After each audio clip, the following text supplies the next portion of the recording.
Της καλημέρα σας, κύριε Χατζησοκράτη, τι κάνετε? Καλή σας ημέρα. Καλή σας μέρα, καλημέρα στους ακροατές της Ακροάτριας. Πώς είμαστε? Πολύ σωστά το είπατε, διότι η προσπάθεια είναι η δημοκρατική συμπαράταξη να βρει το βηματισμό της. Ναι. Μια χαρά. Τον οποίον τον έχει χάσει? Όχι. Απλώς και μόνο βρίσκεται σε μια νέα φάση μετά την, ας πούμε, το ναυάγιο? Όχι.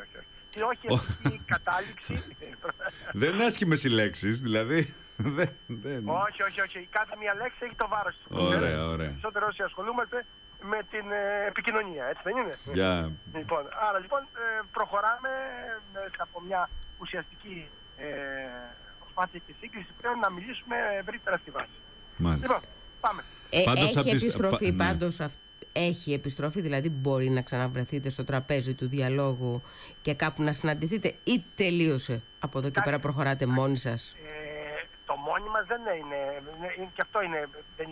Ναι, με τις κινήσεις, ναι, γιατί πράγματι, ναι, γιατί στη δημοκρατική συμπαράταξη είναι και η Δημάρ, είναι και κάποιες κινήσεις. Αυτή τη στιγμή η δημοκρατική συμπαράταξη, και το σημαντικό είναι ότι έχουμε πει ένα σημαντικό στοιχείο, ότι είναι ανοιχτή η δημοκρατική συμπαράταξη, είναι ανοιχτή, και θέσεις δηλαδή θέσεις, το λέμε με την έννοια ότι τη συμβολή, έτσι, στο κεντρικό όργανο της, δηλαδή στο κεντρικό συντονιστικό συμβούλιο, θα έχουν όλοι όσοι και όσες, όποιες συλλογικότητες ή και προσωπικότητες θέλουν να συμβάλλουν σε αυτή την υπόθεση. Άρα λοιπόν είμαστε ανοιχτοί σε αυτή την πορεία, χωρίς να σταματάμε εκεί.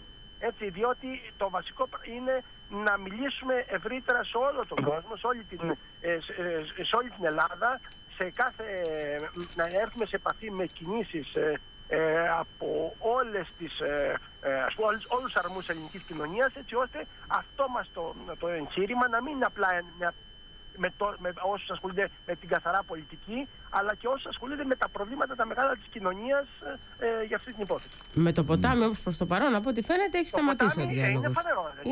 Ναι, δεν χρειάζεται. Ως συγκροτημένη οντότητα και πολιτικό κόμμα δεν φαίνεται, δεν υπάρχει, έχει τελειώσει αυτό. Ναι. Με το Κηδισό, με το Κηδισό του κ. Παπανδρέου. Είναι ανοιχτό το ζήτημα αυτό, είναι μια ανοιχτή συζήτηση η οποία πρόκειται να γίνει, και περιμένουμε, αν θέλετε, και από την πλευρά του τον Γιώργο Παπανδρέου και για τις συγκεκριμένες προτάσεις τις οποίες θα κάνει. Πάμε τώρα στο μεγάλο θέμα σε ένα μάλλον από τα μεγάλα θέματα της επικαιρότητας που συζητάμε, για να μην αδικούμε και την επικαιρότητα. Το ένα είναι το θέμα με τη διδασκαλία των θρησκευτικών. Εκεί θεωρώ πως είναι το μεγάλο ζήτημα σήμερα. Ήταν χτες και θα είναι και αύριο, όσες προσπάθειες, ας πούμε, καταλλαγής έχουν γίνει σε αυτή την φάση. Δεν είναι βέβαιο πως έχουν γίνει και τόσες πολλές, αλλά ας ελπίσουμε... Ορθώς άνοιξε το θέμα από το Υπουργείο Παιδείας, κατά την άποψή σας?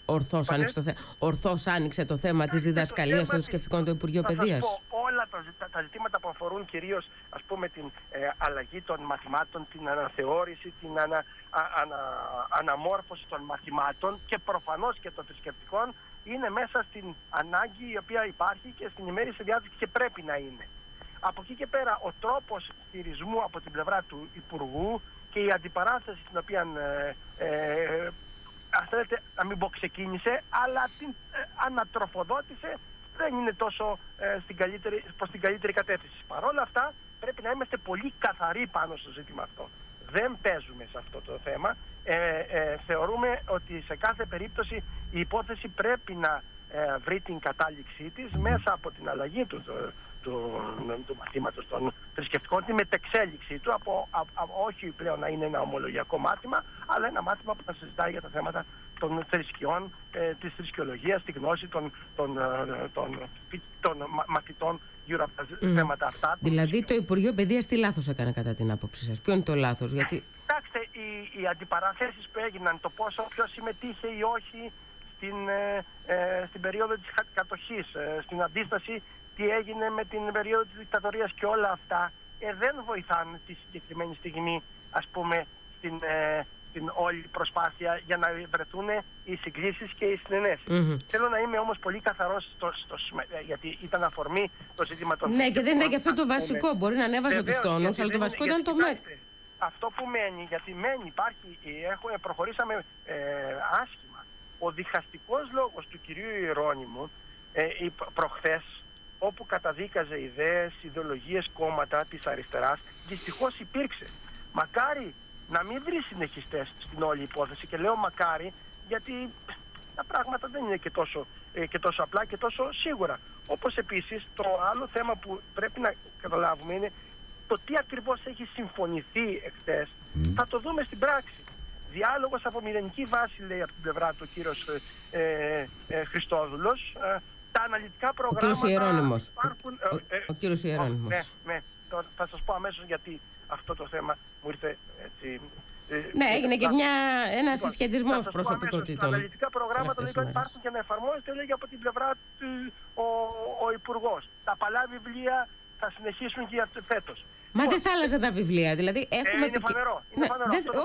Και δεν νομίζω κάποια στιγμή το Υπουργείο είπε ότι θα αλλάξουν. Ήταν σαφές ότι δεν θα αλλάξουν. Έτσι ακριβώς είναι. Άρα θα το δούμε όλο αυτό το ζήτημα. Τώρα, θέλω να σας πω το εξής. Η χώρα μας, αυτό είναι το πολιτικό μήνυμα που πρέπει να είναι απολύτως σαφές, τουλάχιστον από την πλευρά την δική μας. Η χώρα μας δεν πρέπει να ξαναζήσει την εποχή Χριστόδουλου. Γι' αυτό έκανα προηγουμένως το lapsus linguae. Λοιπόν, δεν πρέπει σε καμία περίπτωση οι προοδευτικές δυνάμεις του τόπου, όπως και στην σύγκρουση η οποία έγινε με τις ταυτότητες, πρέπει να είναι απολύτως ανοιχτές και για την αναθεώρηση των θρησκευτικών και για το ξεκαθάρισμα της διαχωρισμού κράτους και εκκλησίας. Αυτά είναι οι βασικές κατευθύνσεις τις οποίες πρέπει να έχουν και να δούμε παραπέρα πώς θα προχωρήσουμε. Αλλά πρέπει να είναι απολύτως σαφές και η διατύπωση που κάνω έτσι με το ποιος είναι ο ρόλος των προοδευτικών δυνάμεων του τόπου. Ναι, αλλά επειδή αυτό το σημείο έχει ιδιαίτερο ενδιαφέρον, δεν θα έπρεπε σε αυτή την περίπτωση κάποιοι να περάσουν τα κομματικά σειρματοπλέγματα και να πάρουν θέση σαφώς στηρίζοντας την όποια αλλαγή του μαθήματος? Η Δημοκρατική Συμπαράταξη, για παράδειγμα.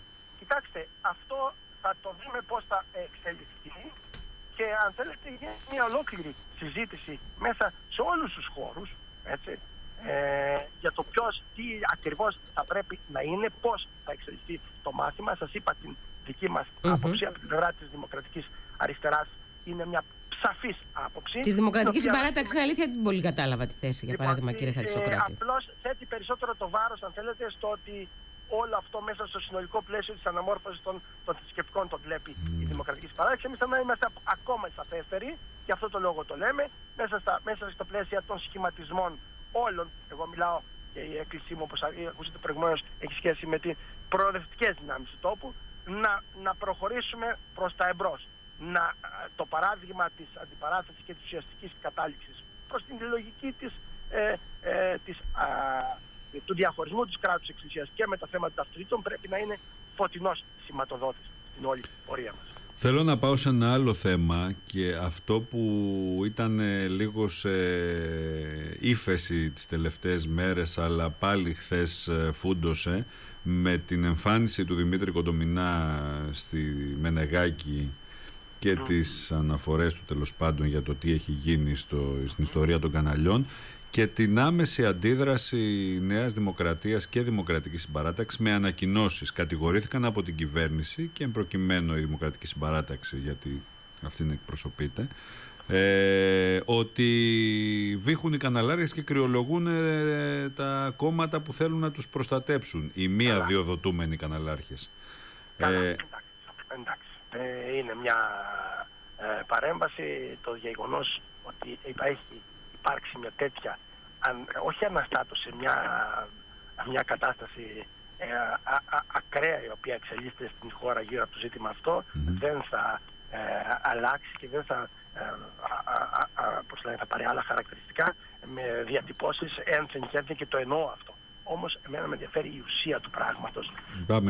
Υπάρχει μια καταγγελία η οποία είναι σαφής από την πλευρά του κυρίου Κοντομινά. Έτσι δεν είναι? Λοιπόν, θα εξεταστεί και αυτή. Θα εξεταστεί μέσα σε όλη υπόθεση. Προφανώς. Να μιλήσω πιο γενικά. Όλο αυτό το οποίο συνέβη με την υπόθεση της επιλογής των 4 υπερθεματιστών, για να είμαστε ακριβείς στους όρους μας. Ναι, υπερθεματιστών, διότι δεν αγοράζουν και συχνότητες, δεν είναι. Ναι, άδειες αγοράζουν. Έτσι, είναι δεκαετής η συμβάση. Όλη αυτή η υπόθεση, ας πούμε, έχει τελευταία ανάλυση πάει σε κατεύθυνση θετική συνολικά για τον τόπο και για την εξέλιξη και τον ευρύτερο διάλογο και την ανάγκη, ας πούμε, που έχει η χώρα να μπορέσει να αντιμετωπίσει ευρύτερα προβλήματα. Όποιος το πει αυτό πραγματικά κάνει τεράστιο σφάλμα. Ξέρετε, αυτό είναι όμως, κύριε Χατζησοκράτη, ναι, αυτό όμως είναι και η θεωρία του άσπρου και του μαύρου, και δεν εννοώ μαύρο το γνωστό. Ξέρετε γιατί το λέτε πάει μπροστά τον τόπο. Σε κάποιες πλευρές κάτι δίνει, σε κάποιες πλευρές κάτι χάνει. Δηλαδή η καταβολή χρημάτων για τη συχνότητα είναι ένα θέμα. Φυσικά, και είναι και κακό. Μπράβο. Άρα προς αυτή την κατεύθυνση, το πάει μπροστά τον τόπο. Ναι, ας πούμε, προς άλλες κατευθύνσεις ίσως να τον πάει πίσω. 250 εκατομμύρια μέσα στα 3 χρόνια τα οποία πρόκειται να υπάρξουν, αυτό θα δούμε πώς θα εξελιχθεί. Πάντως τα 90 έχουν πάει στις... Τα 90, ναι. Τώρα, κοιτάξτε, μιλάμε σε μια χώρα τεράστια προβλήματα και τα 190 είναι μεν κάτι, αλλά είναι ψυχία στην όλη υπόθεση. Ναι, αλλά σε σχέση με το 0 που ήταν τα προηγούμενα χρόνια είναι πολλά. Αυτό λέμε. Αυτό είναι το θετικό. Οπότε θέλω να πω να επικεντρωθούμε στα αρνητικά που λέτε, γιατί υπάρχουν και θετικά στην όλη ιστορία. Το πρόβλημα είναι ότι το μαύρο που είπατε προηγουμένως, και το λέτε σε κάποιον που δεν ανέχτηκε, και μαζί με όλη τη δημοκρατική αριστερά. Σωστό είναι. Ναι, έχετε δίκιο. Μαύρο και φύγατε από την κυβέρνηση. Φύγαμε από την κυβέρνηση. Σωστό. Λοιπόν, το μαύρο σε κανάλια, και αν θέλετε το ένα έγινε, το άλλο είπατε από τις τοποθετήσεις τις οποίες κάνει ο κύριος Παπάς, θα υπάρξει, δεν σε καμία περίπτωση δεν είναι θετικό για τα Ξέρετε, μια και συζητάμε τις εξελίξεις γύρω από τις τηλεοπτικές άδειες, αντικατοπτρίζονται σε ό,τι συμβαίνει στον χώρο της δικαιοσύνης. Πείτε μας το σχόλιο σας για αυτό που γίνεται στον χώρο της δικαιοσύνης. Γιατί έχουμε όλη αυτή την αναστάτωση? Κοιτάξτε, όποιος ή όποια πει ότι η δικαιοσύνη στον τόπο μένει ανεπηρέαστη από τις παρεμβάσεις οι οποίες γίνονται και τις υποδείξεις οι οποίες γίνονται σε αυτήν για αποφάσεις οι οποίες πρέπει να βγάλει, θα κάνει λάθος και δεν θα κρύβει την πραγματικότητα. Κυριολεκτικά στο θέμα αυτό έχει υπάρξει μια μεγάλη αναταραχή στο δικαστικό σώμα, και θέλω να σας πω ότι και η παρουσία του κυρίου Παπαγγελόπουλου δεν είναι, και ο τρόπος που φαίνεται πως λειτουργεί δεν είναι αυτός που χρειάζεται αυτή τη στιγμή στον τόπο. Εγώ φοβάμαι τις παρεμβάσεις. Ίσα-ίσα ότι κάποιοι θα μπορούσαν να πιστέψουν ότι επειδή είναι από αυτό το χώρο, ότι θα μπορέσει να βοηθήσει για την εύρυθμη λειτουργία του. Εσείς τι άποψη έχετε? Σας είπα προηγουμένως, επειδή είναι και γνωρίζει ο τρόπος που χειρίζεται τα πράγματα και η προηγούμενη παρουσία του στα πολιτικά πράγματα, αλλά και στις θέσεις τις οποίες πέρασε, μην το ξεχνάμε, δεν μας δίνουν την αίσθηση ότι λειτουργεί και θα λειτουργήσει κατά τον καλύτερο τρόπο. Τα αποτελέσματα τα βλέπετε. Κύριε Χατζησοκράτη, σας ευχαριστήσουμε πολύ. Να είστε καλά. Να είστε καλά. Είστε καλά. Καλή σας ημέρα. Γεια σας.